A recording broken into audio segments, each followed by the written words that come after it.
ঠিক কোন কোন লক্ষণ দেখলে বুঝতে পারবেন যে আপনাদের কিডনিতে সংক্রমণ লেগে যাচ্ছে, আর এটা থেকে নিস্তার পাওয়ার জন্য আপনাকে ঠিক কী কী করতে হবে আসুন জেনে নিই।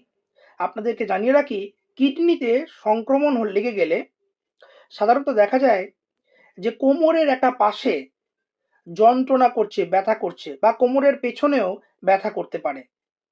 দেখা যায় যে আপনার জ্বর আসছে, এবং অনেক ক্ষেত্রে দেখা যায় কাঁপুনি দিয়ে জ্বর আসছে। প্রস্রাব করার সময় আপনাদের যন্ত্রণা হবে বা ব্যথা করবে, মনে হবে জ্বলছে।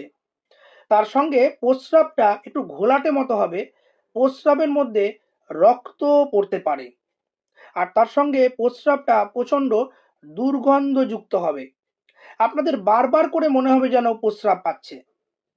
তো কিডনিতে যদি সংক্রমণ লেগে যায় তাহলে এই লক্ষণগুলো প্রকাশ পায়। সেক্ষেত্রে আপনাদের প্রায় ২ সপ্তাহ বা বেশি অ্যান্টিবায়োটিক খেতে হতে পারে। আমি আপনাদেরকে বলবো, এখান থেকে নিস্তার পেতে গেলে আপনাদের যেটা করতে হবে, পর্যাপ্ত পরিমাণে জল খেতে হবে। আপনাদের হাইজিনটা মেনটেন করতে হবে, পরিষ্কার পরিচ্ছন্ন থাকতে হবে।